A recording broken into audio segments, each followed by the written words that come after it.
अपना एतजाज साहब, आप ये बताएं, आप गवाह हैं, परवेज मुशर्रफ आए, ज़ाहिर डिक्टेटर ने जो किया, आपने तहरीक भी चलाई, हम तो उसके गवाह हैं, हम तो उसका हिस्सा भी थे। उसने जो इल्ज़ामात लगाए और उसको जो भी इल्ज़ामात कहे गए डॉक्टर कदीर पे, उसमें कोई सदाकत थी, या अगर कोई उसमें सदाकत भी थी तो क्या इसको जवाब बना के हम अपने मोहसिन को भूल जाएं? नहीं जी, वो जो मैं इससे नहीं कह सकता, मेरे पास ये नहीं है इसके वाकयात या उनके डॉक्टर कदीर के खिलाफ क्या सबूत थे या नहीं। पर एक चीज तो ये भी फिर दर्द की बात है। एक चीज तो आपको सोचनी चाहिए, ये डॉक्टर कदीर ने जो किया, फिर डॉक्टर कदीर को साथ जिस तरह हुआ कि उनको गिरफ्तार करके रखा, नजरबंद घर पे रखा, उसकी देखभाल नहीं की, ये तो बात, ये फिर मैंने जैसे अर्ज किया, ये दर्द की बात कि आपको उस वक्त चाहिए कि एक बंदे ने जिसने अपनी जान मारी है, आप जानते हैं उसने न्यूक्लियर स्टेटस दिलाने के लिए डॉक्टर कदीर और गिरफ्तार भी शहीद, ये दो पर्सनैलिटीज तो सामने नजर आती। अब उसने अगर आपकी रियासत को मजबूत करने के लिए, दुनिया में कहीं नहीं होगा, किसी और रियासत का कानून उसने तो आप उसको ये नहीं कह सकते कि हम तस्लीम नहीं करते कि इसका कोई हाथ था। ये मियां नवाज शरीफ का सारा करिश्मा था।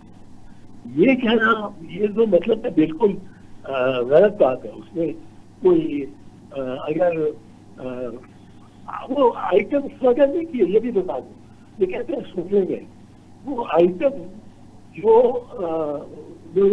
पुर्जे थे, मुख्तलिफ उसके अज्जा से बम की अफसूदगी, न्यूक्लियर अफसूदगी बढ़ाने के लिए वो पुर्जे सारे जितने भी पाकिस्तान में, सिर्फ ये नहीं सोचा था यूरोपियन या अमेरिका ने भी कि ये जो पुर्जे लेके जा रहे हैं, इनको अगर वो एक मैन्युफैक्चरर से एक पुर्जा आपने ऑर्डर कर दिया, दूसरे से दूसरा कर दिया, तीसरे से तीसरा कर दिया। अब एक से बच्चों के साइकिल बनते थे, दूसरे से ये मोटर बोट के इंजन बनते थे, तीसरे से आप समझ लें कि टेक्सटाइल मिल की उसकी पार्ट है उसके। अब वो तो सब चीजें इनको लाने दी, किसी ने कोई नहीं, वो लेके आए। लेकिन साइकिल और उस मोटर बोट के इंजन के जो पार्ट आए थे, उसमें से उन्होंने न्यूक्लियर फ्यूजन का वो निकाल दिया फॉर्मूला, और वो ही जो अज्जा थे उनसे बम बन गया। अब ये किसी मुल्क के किसी कानून की खिलाफ वर्जी नहीं, लेकिन जब ये यकीन हो गया वेस्टर्न पावर्स को कि पाकिस्तान के पास बम आ गया है, तो फिर उन्होंने ये सोचा कि शहीद जुल्फ़िकार अली भुट्टो को तो शहीद कर चुके थे, अब वो तो नहीं था। इन्होंने सोचा क्या इसकी रुसवाई की जाए डॉक्टर कदीर खान की। डॉक्टर कदीर खान ने फिर एक जितने अज्जा बम के लिए मंगाए थे, फर्जन अकेले वो कोई बम नहीं था बना सकते। वो कोई उनमें ये पाबंदी नहीं थी कि उनको उनके ओरिजिनल मुल्क से, मैन्युफैक्चरिंग मुल्क से किया जा सकता है, कोई को जुर्म किया जा बनाया जा सकता है।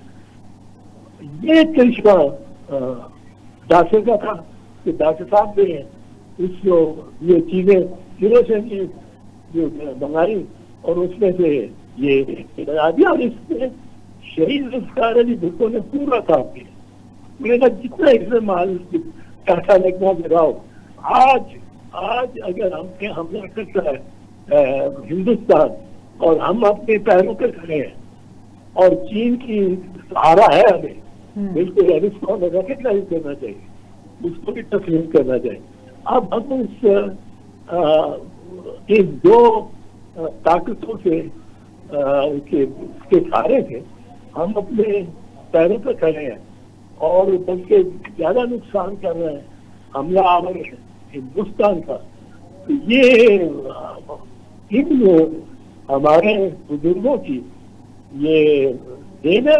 मुझे तो बड़ी हैरत हुई एक बात से कि इस तरह आप अपना कद बढ़ाने के लिए ये सब कुछ नवाज शरीफ ने किया, तो आप बढ़ाएं अपना कदम। क्रेडिट में मैं भी क्रेडिट देता हूँ, वो भी एक अच्छा बलेराना फैसला था, लेकिन अब ये दूसरों को छोटा ना करें, जो खत्म कर दे, ये ना करें। तो पीपल्स पार्टी को भी तो कुछ करना चाहिए ना अपने शहीद जुल्फकार भुट्टो की इन खिदमात को उजागर करने के लिए। ज़ारे सदर भी बैठे हैं, आईनी ओहदों पे भी हैं, सिंध में भी हुकूमत है, वो क्यों खामोश होके या मसलत का शिकार हैं अपने कायद के लिए? हाँ नहीं, उनको अब इन्होंने नई जो 28 मई है इसको यौम तकदीरी में डिक्लेयर किया हुआ है। तो इसमें मैं समझता हूँ कि शहीद जुल्फकार है, देखो या बीबी ने मिसाइलें है, वो मिसाइलें उनका ये एटमी जो हमें एक छतरी मिली है जी, उसके दो अंतर हासिल है जी।